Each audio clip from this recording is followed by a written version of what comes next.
you see? Mm-hmm. Where your glasses at? Mm-hmm. Just really at this. Hold on.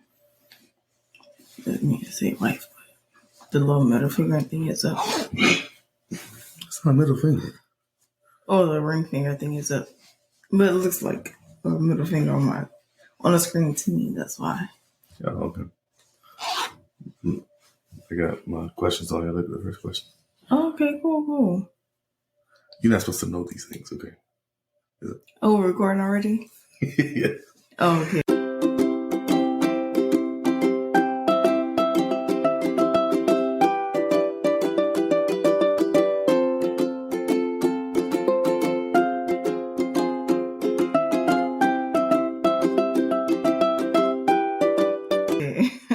Hello. Hi. Actually, I said I was going to start the podcast off different. What up, though? No? Okay, that's what we're doing. What up, though? If that's how you feeling.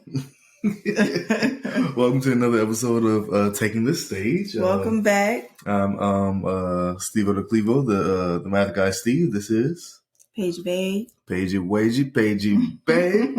Okay. I look so tired. And I am. So. Well, it's after midnight, and we have two churn. Your daughter really be trying it, bruh. I'm like, she knew we had plans for this evening. Trying it is an understatement. She did not want to go to bed. I was like, girl, it's like 11 o'clock. You're never up this late. What's going on? You literally said that like, she know we gotta. It was blowing my mind. I'm like, she's not tired. Well, and that's the thing. I think children can sense those things, right? Maybe. Even during special times. And she had an early nap. When we try to have our own special little moments.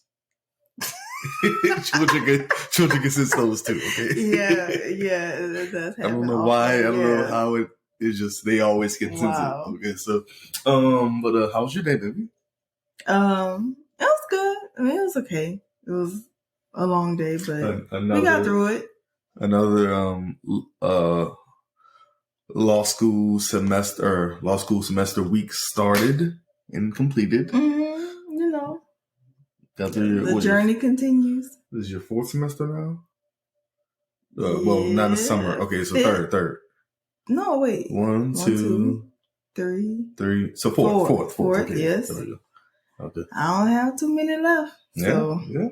But just as you said, two left. You said next year you will be a lawyer. That's the goal. By the summer of next year, prayerfully. Wow. Paige JD. At least I will say that I will have the JD. Now the bar, that's a completely different beast. Figure it out. Okay, so so this episode. Okay, so the last episode we did. It's a while ago. Mm-hmm. Last episode we did was about So it was supposed to be a 3-part of Steve's leading up to Steve's birth, right? Stephen III's birth, and then it's supposed to be one episode about his actual birthday. That led to 2 episodes actually. Yes. Then we had an episode in between there, but then the 3rd episode was supposed to be about the aftermath of his existence, essentially, and what all came from that. And so now it's going to be the 4th episode of that series.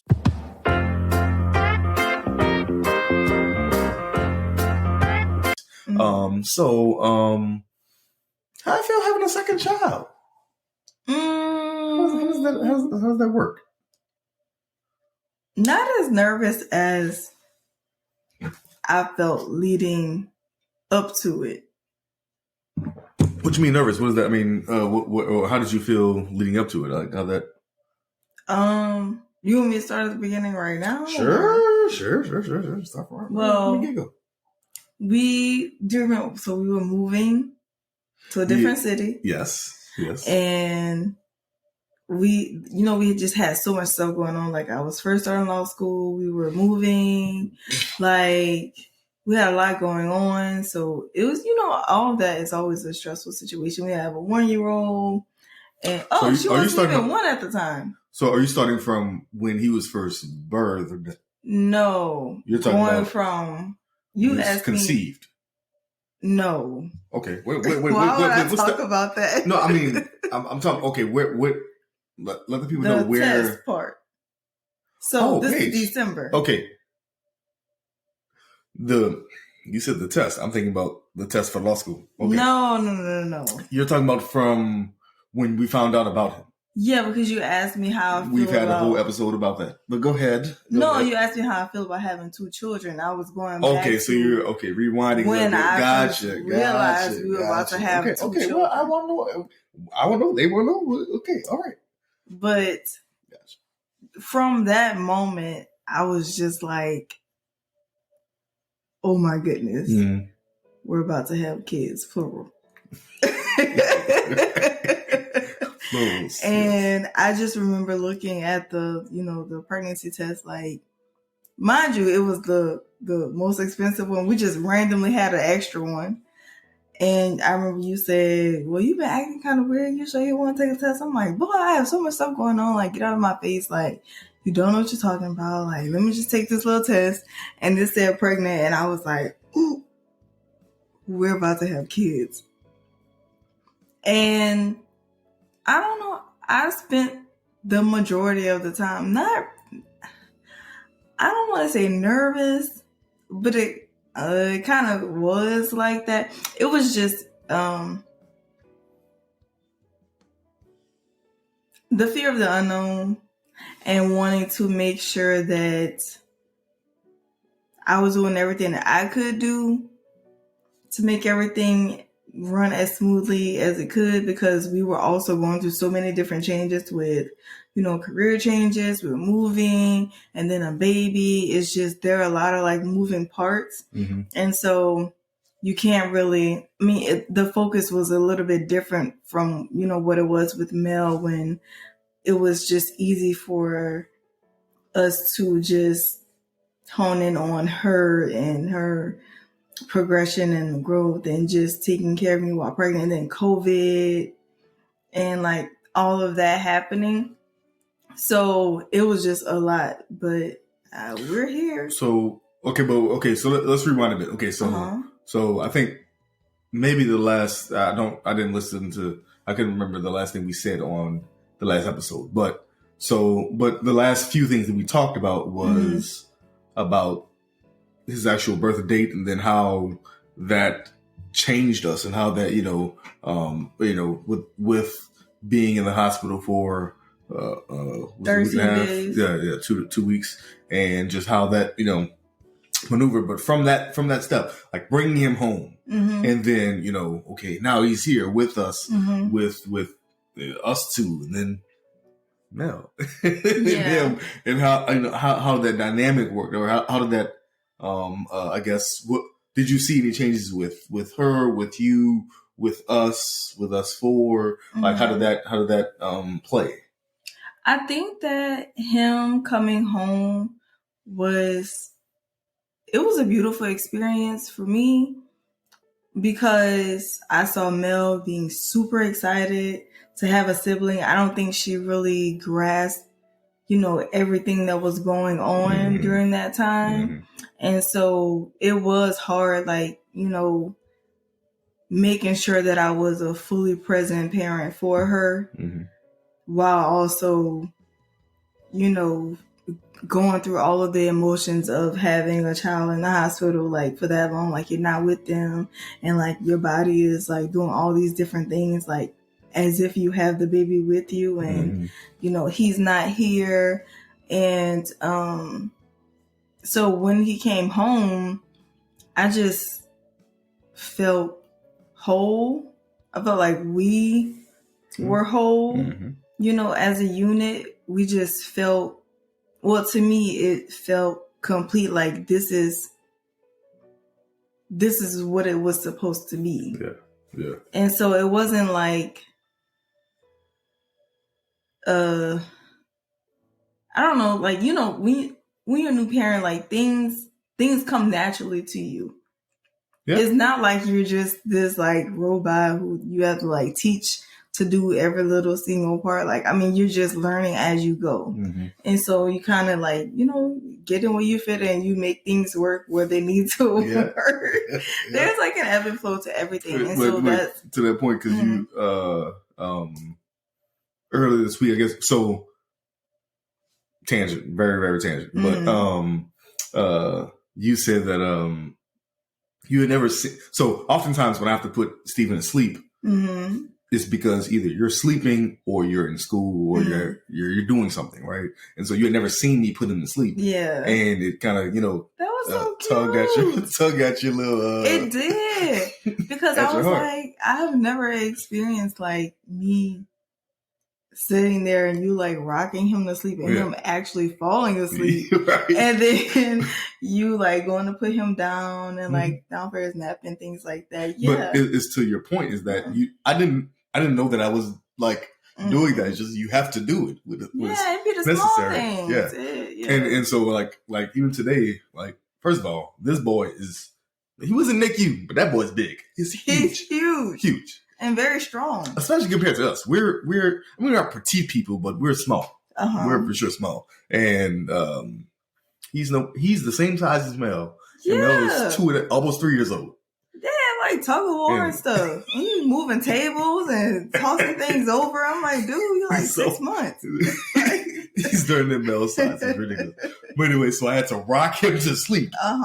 Like this. Yes. And I was like, that moment came to my head. I'm like, oh, I didn't even think that I was doing it until it was necessary to do it. It's just like that innate part of you that just wants to nurture. You're a parent, you have to. Yeah. It's like you said, it's natural, it's nature, it's part of your innate ability to take care of someone.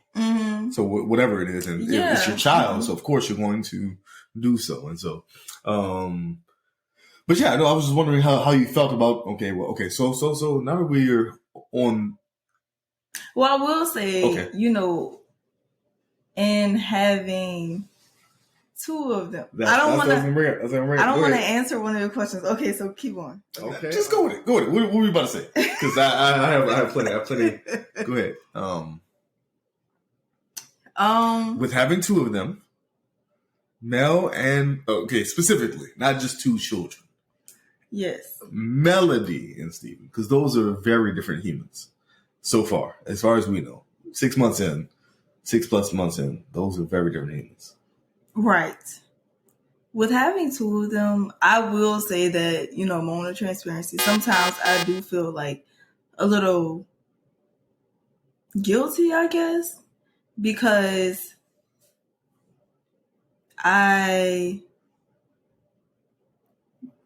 sometimes I feel like there was so much time lost with him, and I was just going through so much with his birth and with the postpartum and everything with him. It was a lot harder this time, and so I do kind of feel like I neglect Mel sometimes, and so that makes me feel guilty, and so I'm always like I feel like I'm going back and forth in between the two of them, like making sure that I give both of them that equal same part of you. That same like TLC part of me that they need, but also their needs are completely different.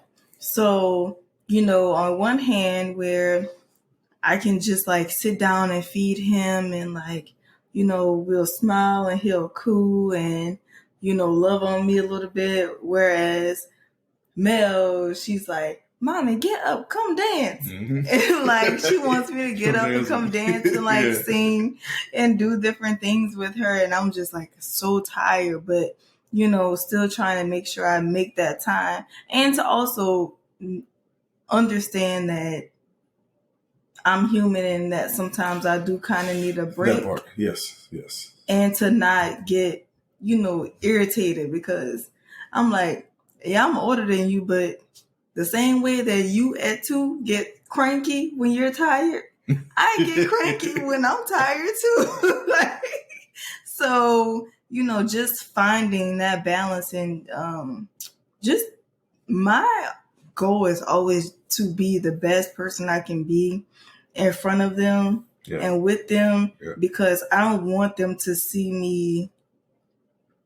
I don't know, my kids make me better. And so I don't want them to see me in those low moments. I think that that's not something that's for them. So, but also understanding that if I drive myself to do that all the time, that's gonna deteriorate me and like take away from that person I want to be for them. So, you know, trying to take that time for myself to regroup and then be, you know, presentable. Yeah, it's a lot, especially. Okay, so I say it all the time that the way we try to parent,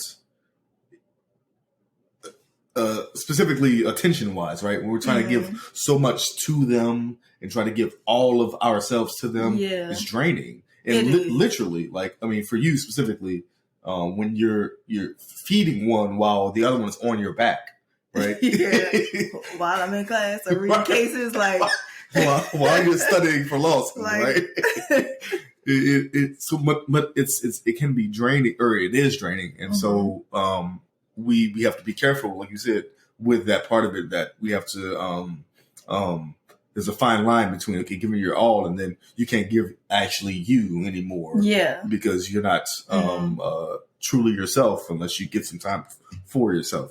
But no, the reason I ask is because, again, and I said specifically with a male and a Stephen, right? They're so drastically different so far as we know. Yeah. With she's high energy all the time. She's just on as soon as she wakes up, just on it. And he's just so mild-mannered and just keeps to himself and kind of, he doesn't say much unless he's hungry or tired. Right. So it's just kind of, which is. But she was like that as a baby too, so I'm excited to see. No, she was not. She was. She wasn't mild-mannered. She was. No, I'm saying she was. Oh, she was the way she is now. Oh, gotcha. Well, but the reason I bring it up is because that's us. I'm energy on just really good on cue, just right. And not saying I'm like that all the time. I'm just not that like that all the time. But I'm like that when the time comes. When it's time to be on, I'm on it, and you're just kind of, okay, yes. I'll be over here. I'll be present. I'll be there. But it's kind of, those are our personalities, which is how y'all doing. And just go and find my seat. Okay, all right. I'll be over here. Y'all got food? Okay, cool. I'll be here. No, you use the food, the corner the chair. Not the corner chair. The corner chair. That's me. But it's funny that they take our personalities because, you know, when I imagined our kids, first of all, I didn't imagine their personalities. I didn't think about their personalities. I just thought about them in theory, right? I mean, that's how my mind was. Being grown, that's what I thought. You did not expect kids. I never thought about the kid, the baby and toddler and all that. I never thought about that. Which is interesting because I always thought about that. And I always thought about, this is going to be an exhausting experience, but I'm ready for it for the end goal. But also, I never thought about their personalities. I never thought about who they would be or who they would be like or what they would be like. I just thought about them in theory, like, okay, this is going to be, that's going to be good to have a son and daughter, and let's just see how it goes.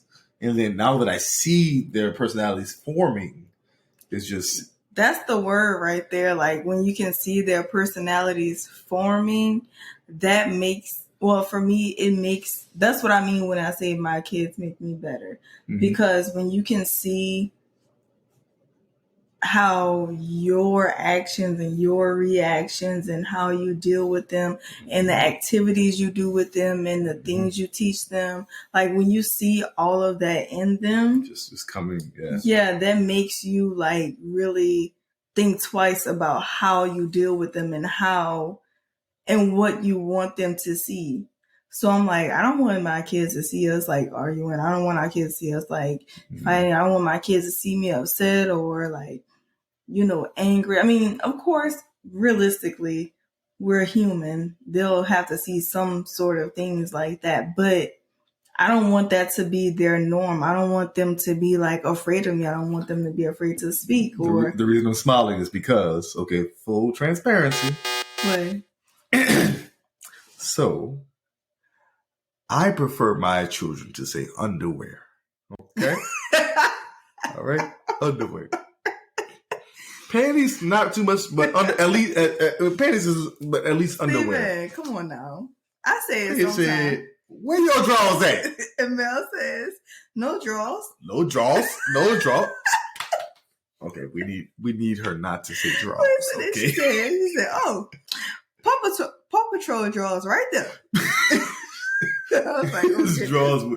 There's underwear with Paw Patrol on them. That's what you trying to call me out? What about she? Okay, first of all. And Mel's right behind you. She. Directly behind me. She. Mel, that's not what I meant to say. You're not supposed to. Good. I say goodness gracious. I say goodness gracious. All right. But no, but like you said, it makes you better. It makes because they're like little, like everybody says, it's so cliche. Yes, they're sponges right now. So everything you say, you do everything. They see it, they hear it, and they feed off that energy.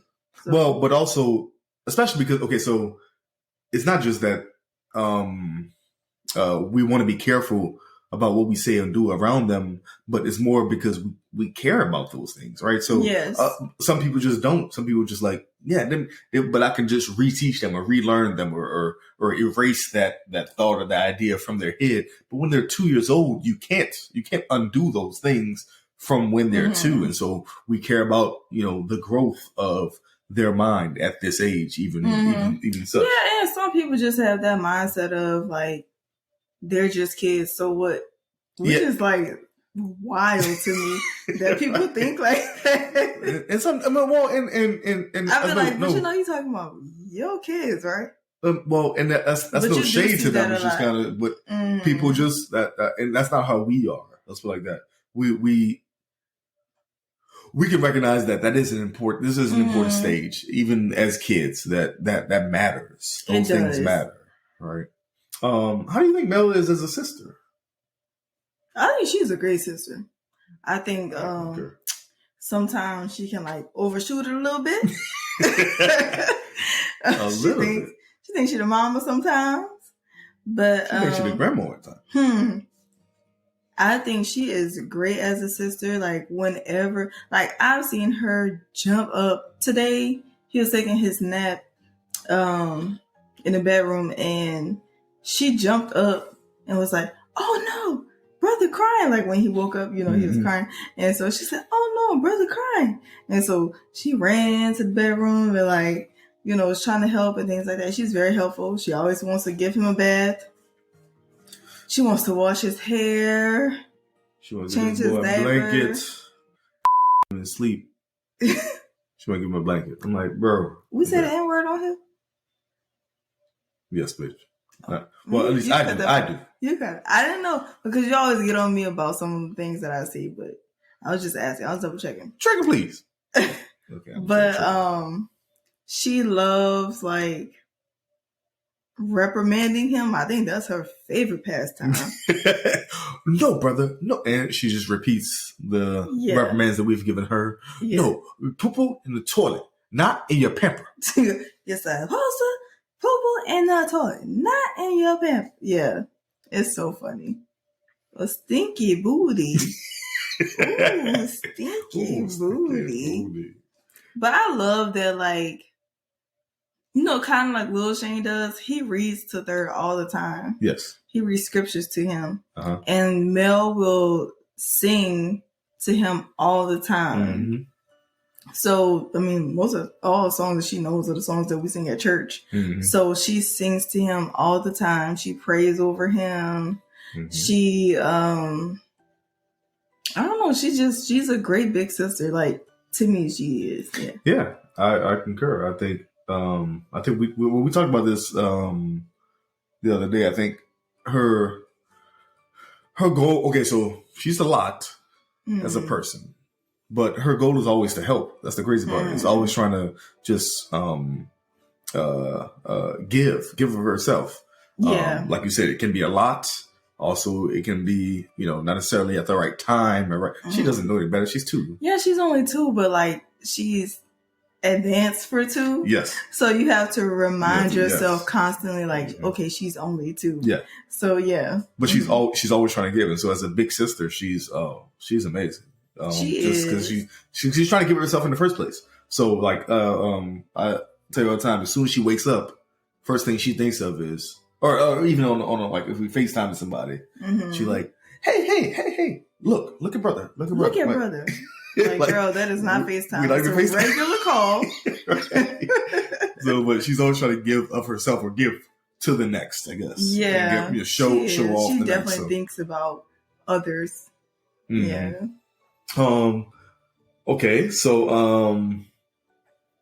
okay, I have. How do you think you're handling being a mother of 2? I think you're handling it. As best as I can.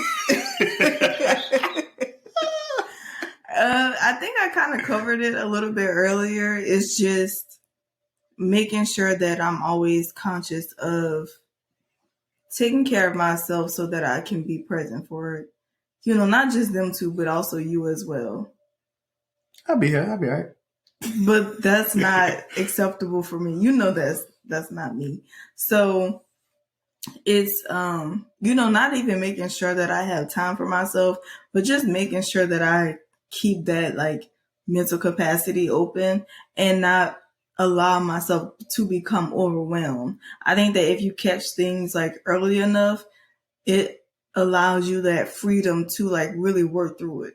So like, when I feel myself becoming overwhelmed and things like that, I'll just, I just become like very like quiet and a little pensive and like just introverted, and you see that and you'll give me that, space for me to recharge. I remember my dad said a long time ago, he said, being he was talking about specifically me, my mom, my brother, and him. He was saying being the head of household or he said the man of the house. But anyway, being head of household meant eventually you had to become just a manager, a manager of household.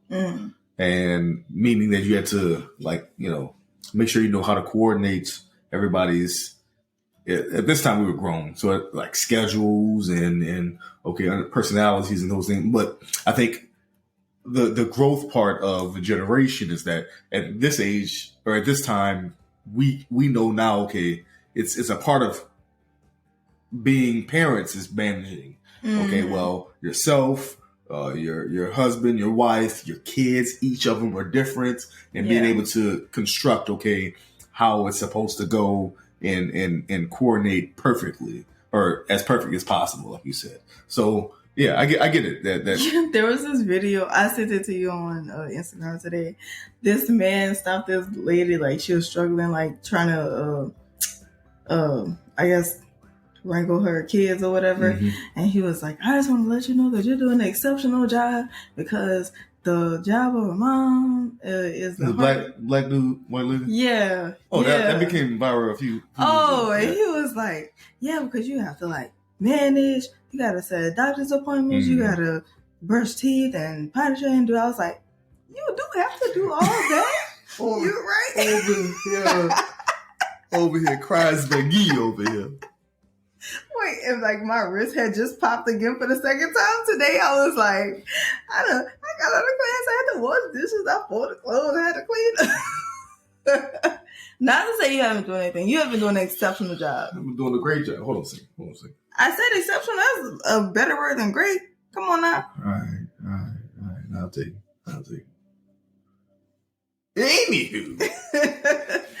Anywho, how's law school with these two? How's that panning out? Panning in a pandemic? Pandemicking out. Right. See what they do. Honestly, I think it would be a lot different if, without the pandemic. Different how? Because we would have to have them in some indifferent? No, not indifferent. We would have to have them in some sort of daycare. So is that a good thing or a bad thing? Or we probably wouldn't be in the city we're in. Probably would be. So is that a good thing or a bad thing? Or is it indifferent. That's what I meant. I think I'm grateful. There we go. Okay. All right. Okay. Yes.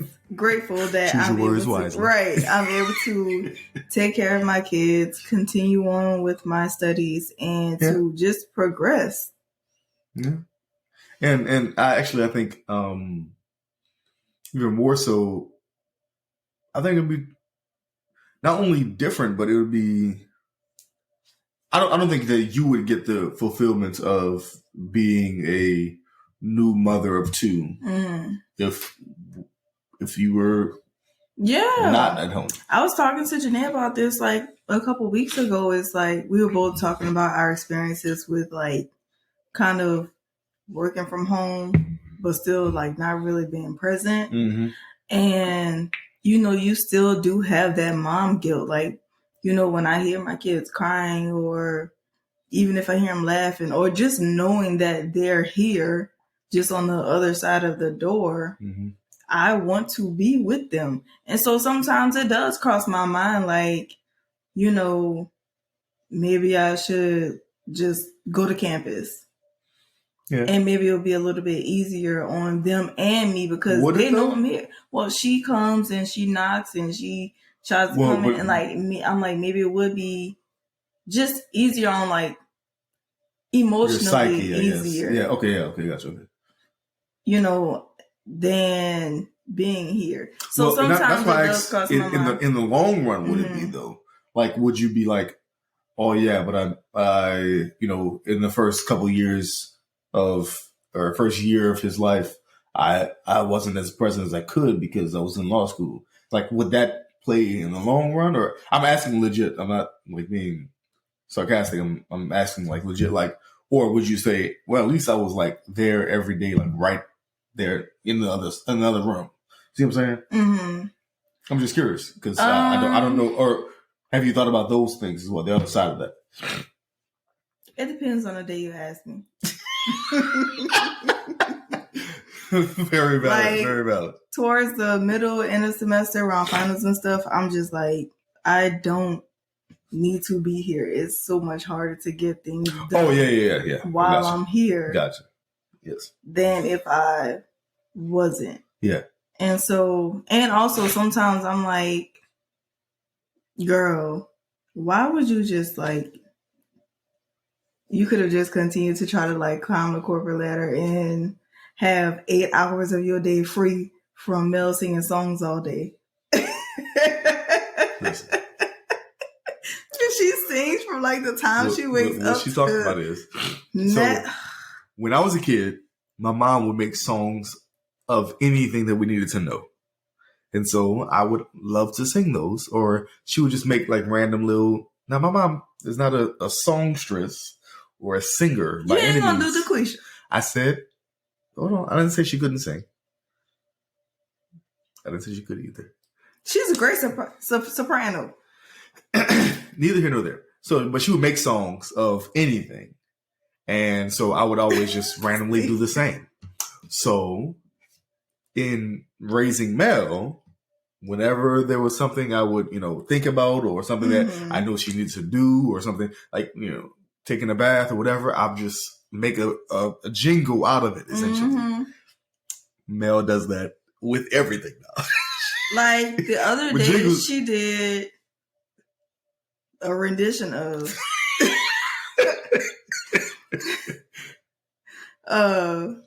Yahweh. What, the Hebrew Our Father? Yeah. So okay. She did that. Yahweh. Yeah. But by Maverick City. Her lyrics were, she was serving me and her father and I, dinner. So that was she was just the remix. Daddy, get some food. Mommy, get some more food. Mommy, want some more? Like, it's nonstop. And she's not exaggerating from the moment she wakes up. Like, until she goes. I'm like, Melody, did you brush your teeth? No. No. Melody, did brush your teeth?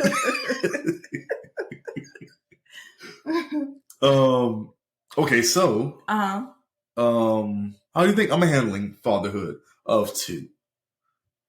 I think you handle it well. I think I can see on your face a lot that this is everything you ever wanted.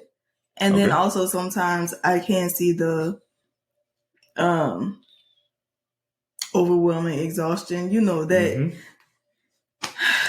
the first few months of having a newborn, that tiredness is just like a different level of exhausted. Yeah. But yeah, sometimes I can see it on your face. But for the most part, I feel like you, like I always say, you adapt very well to a lot of situations. Yeah. That's just your personality. Yeah.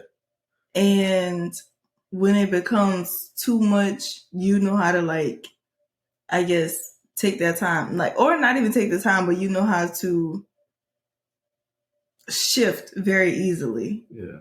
I can adapt, or even make sure I don't get overwhelmed. But it takes a lot for you to, like, wear down with your patients and stuff like that. Yeah. But I will say that I always make sure that you get your nap every day, because all 3 of us, not her, the other 3. Right. I make sure we all get our nap. Yeah. We're gonna have to take our nap. This is exhaustion. But you're very good with them, and you're very good. And also thank you for how you are with them. Like, especially when you see that I'm tired. Like, sometimes I'm tired and I see that you're tired too. And you're just like, no, you lay down, or like, I'm going to go take the kids. You get a couple more minutes of rest, or like things like that. And you get up very early.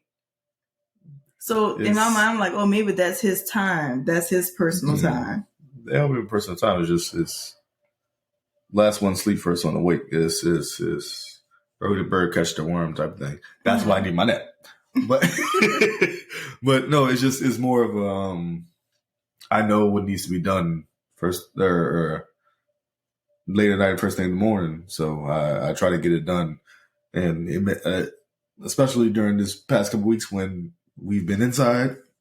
I know that things need to be done. I'm just gonna get done at its own time. I ain't gonna rush my day. I'm inside. Yeah. So, but no, I think I'm adjusting as both of us are, especially with him now being not. We have to take care of him every moment of every day. Like, it's not like you have to hold him and keep him and take care of him around now. So it's now it's more okay. I can be more fluid and kind of move with them because Mel doesn't stop moving. So we can move all 3 of us together, or all 4 of us together. And so it's becoming interesting. As you said, I kind of envisioned this as a kid. I always wanted, my wife, my boy, my girl, I'm good to go, Yeah. So sometimes I look over at you and you just have this like smirk on your face, like, this is the greatest moment of my life. It is. All of them are. Man, you sound cheesy as mud. Come on, man. I was about to have it like, no, I don't feel like baking an iPhone cake. Princess. But yeah, I think it's working well for my dad said I say "for" too much. But in that same vein, I mean, that's what so I gave the sermon this past a week on Shabbat, and that's my sermon was about, right? It's about purpose. It's about, well, what is your purpose? Why are you here? Why do you exist? Why are you still here? What's your purpose in life? And what did the Almighty mean for, or why are you still here? What's the reason? Yeah. And it's, I think at least a huge portion of my reason of being here is to be a husband and father. And so I think that's what you said, what you see when it's the greatest moment of my life. I think that's a part of the purpose, so. Anywho, how is it being a father of a baby boy? Because that's different from Mel, right? How was it? I'm not a father. A mother. I meant mother. I put father. I meant mother. I typed the wrong word. This is supposed to be questions I'm asking her. How's it being a father, baby boy? Well, how's it being a mother? I'll type this quickly, okay? How's it being a mother of a baby boy? Well, yes. He's an infant, so it just feels like taking care of a newborn. I will say that my only critique would be the first 2 months of being peed on every single day. Every single day, multiple times a day. Multiple times. Now he hasn't peed on me recently at all. For a while. But the first 2 months, it was like every single day. And also, I don't like changing boys. I don't know who came up with this misconception that it was easier than changing girls. It seems like, well, because you don't have to worry about which way you wipe. It doesn't matter if you wipe front to back or back to front. With girls, it does matter. That doesn't make it more difficult. You have to like lift up the penis shaft and pull down the flap and get all around. Like, first of all, these people didn't ask for all that description. Okay. You asked me you said, how is it being a / mother of a boy? I'm just saying. I was more saying how we're going to raise our baby boy versus our baby girl. That's what I meant. Not the description of his penis flask and all that. Okay. Shaft, not flask. I meant flap and shaft. I was trying to. How is it being a father? I'm tired. It's 12:45. Goodness gracious. But okay. So you mean how do you think we're gonna raise him? I just meant what's gonna be the difference, babe. It's a podcast. We gotta talk about something. I'm asking pertinent questions, Paige. I think that I have more of like that old school approach to parenting, which we talk about all the time. So you as old as they get.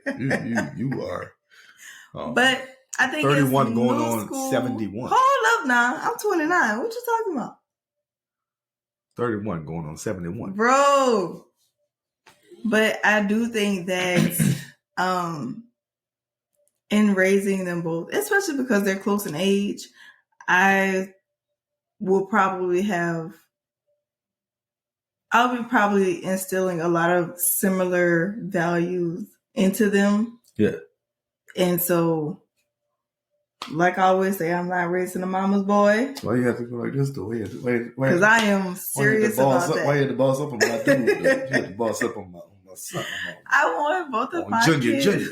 I want my children to be like just sufficient, like independently sufficient on their own and like be able to at least take care of themselves. I don't really think about who they'll be with or how their full lives will turn out. Yeah. But I do want to make sure that I'm raising children who can be of some sort of like service in addition to the world and the people they're around. Yeah. Like, I don't want them to be like I don't want them to drain everybody. And so. Too late for now. Too late. Well, no, she's drained me, but she definitely works. I was joking. Oh, no. Yes. So, but being a father of a boy, sometimes I do think that a father of a boy? See? I said, I'm reading your question. She said it too. But I'm reading your question. If you want to fix your question, being a mother of a boy. It's a PDF. I do think that it's funny that your document is in PDF form. But I do think it's actually a snapshot of the. You want me to answer the question? Go ahead, man. Sometimes I am a little afraid that I'll be a little bit harder on him because he is a boy. But in my mind, I'm like, is it really harder or is it just a different lesson? See, the interesting part is that I think, this is just me, and I think both of us will think this from personal experience, because we're both the eldest child, that because he's the second born, then we may be easier on him. Because as elder children, we know. But I think that's our cautionary tale, though. So I think that we'll be thinking that a lot. So I feel like we'll try. I think for me, well, from what I do now, I do try a lot to make sure I'm being like try even. to be balanced. Yeah. Yeah. Well, and that's the thing, because like I'll chastise Mel and then go right and smile at his face. I'm like, how does Mel see that? You see what I'm saying? So I think about that sometimes. Yeah. That's why I do give her a little bit of leverage sometimes. Yeah. But if she getting like pop, you notice I bring her behind closed doors. We're not going to talk about that, Paige. Not going to talk about that. Okay? That was a whole thing last week. A whole thing. All right? But, yeah, I try not to. Like, sometimes when I'm feeding him and he's, like, falling asleep and stuff, and she'll come, she want to lay on me because I'm holding him. Yeah. You can tell that sometimes I try not to. I make a conscious effort to be like, okay, well, go get your blanket and come lay with mommy. Mm-hmm. And I can tell that because it's especially with her being the girl and him being the boy, but you have to feed him, and so it's kind of she sees, well, but that's the attention I want from my mom. So it's a whole she sees thing, that right? I'm like welcoming in that sense as well. Yeah, that makes her comfortable. Yeah, like yeah. I have. How do you think I'm handling that? Being a father of a boy. We have a visitor. You can't pause this? All right, so Stephen III is joining us for the last few minutes of this podcast. So if you hear him, that's what's going on. I think I said, how do you think I'm handling being yeah, that was the one. Yeah, we talked about that. Okay. How is COVID and being inside with two youngsters? How is that playing? How do you think that is working out? Like, you mean like being sick with COVID or the pandemic? I just meant the pandemic. The pandemic, I don't know. I guess it's become like a new normal because I was already inside with Mel because she was a infant when the whole pandemic started. Yeah. And then we kind of went into staying home altogether. And I don't know, after going through we're going into year 3 of the pandemic now. Yeah. So I will struggle to try to understand how some people still feel weird. Like, this is normal to you now? I meant different from being with just me, you, and Mel, and then now having a fourth party involved, and how that's what I meant by but we're still all focused on being inside and kind of pandemic-y. Is that a word? I don't know. Not pandemic-y. I think that we've always kind of been very like close knit and homebodies anyway. Mm-hmm. I don't want to say that the pandemic is a good thing or anything, but I will say that it hasn't made us like struggle. Yeah, I know a lot of people struggle with the whole staying inside and like doing I don't think that we struggle with that like too much. It's not like, I don't think it takes away from us being, our family unit. Yeah, we're like you said, we're for the most part homebodies anyway, right? Mm-hmm. So we're kind of used to staying close knit, staying, always being together. Now, every day being together, it can wear, but I mean, it doesn't. Well, it's not like wear detrimental. It doesn't.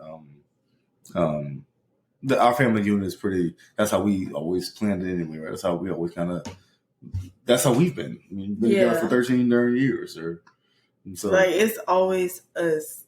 Always. I mean, it is nice to when we can get a sitter or things like that. That's, I guess, will be the only thing we don't really have that freedom of being like, okay, well, let me call so-and-so so the kids can be watched by this person today. Yeah. Like, we don't have that freedom. It's just, us and the kids all the time. Mm-hmm.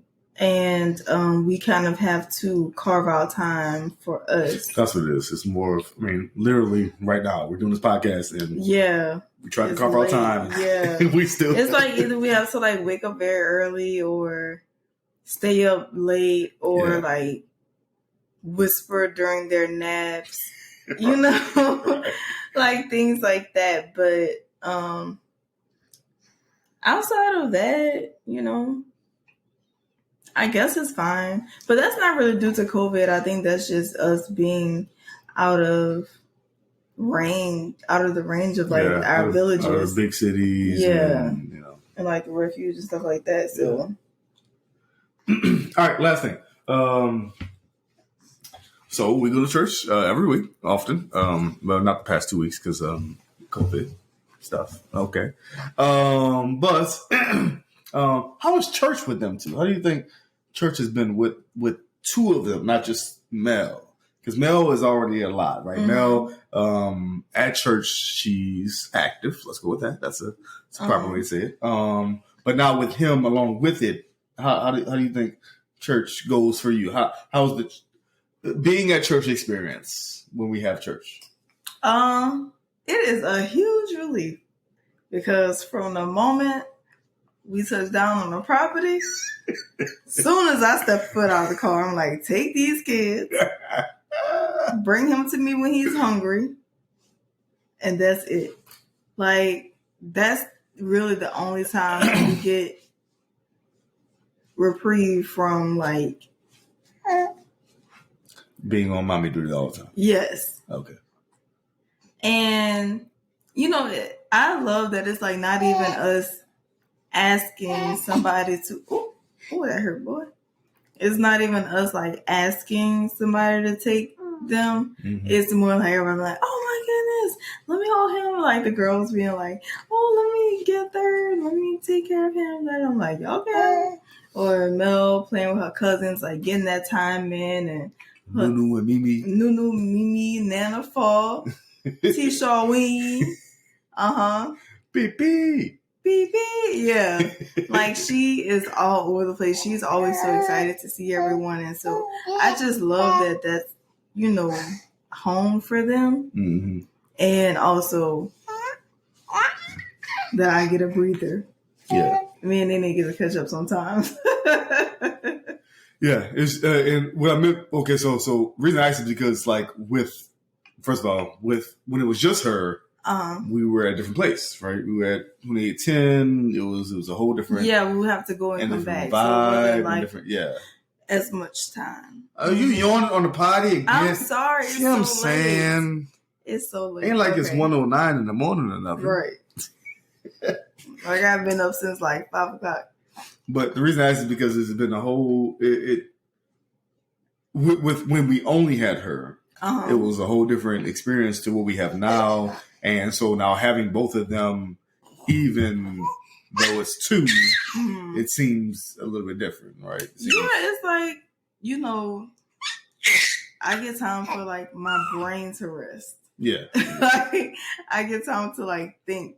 So. Ouch. And just like having that time to like give the Father full worship and just that time and attention it means a lot. You are not featured on this podcast. I was about to say you are not in this, boy. And go back to sleep. I guess we're out of here. Thank you for taking the stage. Appreciate y'all. And we'll it was nice to be back. Nice to be back. Yes. We're gonna get more of these every week from now on. I don't want to hear any nonsense. Oh, and you didn't even give me my shout out. What you mean? 2 weeks ago. Look at pull up the count. I already said it was you turned 31. I already said that on the I did not. 29. You talking about 29? You're 31 years of age. Happy belated PZ buckets on the ones and twos. You hear me? 31 years of age. Would it be the 3s and 1? No. Huh? Sorry. You said the 1s and 2s. I know what you meant, but I was trying to be funny. Oh, the 3s and 1. Well, a better joke would have been no Cavs beat the Warriors on the 3s and 1 because they came back from 3-1. The first team in history in the finals come back 3-1. I just watched that. I don't know. I just watched that. You don't even know Same's done, so I'm done with sports. Girl, I was talking a whole basketball. I know the Cavs and Warriors. Oh. I'm talking about sports in general. Anywho. Any last thing up, babe? Paige, babe? No, but I will say we have more to come. We talked a lot, brainstormed a lot about the next level for the potty. Mm-hmm. So just be on the lookout. Yeah, man. Steven, do you have anything? No? Okay. He said no. All right. Y'all have a good one. Boy. Spitting up on the potty, boy. Everywhere. Are you serious? All right. Y'all have a good one. Bye. Bye. Hey, YouTubers. Don't forget to like, share, comment, and subscribe to our channel. Also, follow us on Instagram, Facebook, Twitter, and TikTok. You can also listen to our audio podcasts on Apple Podcasts, Google Podcasts, or wherever you get your podcasts. Have a good one.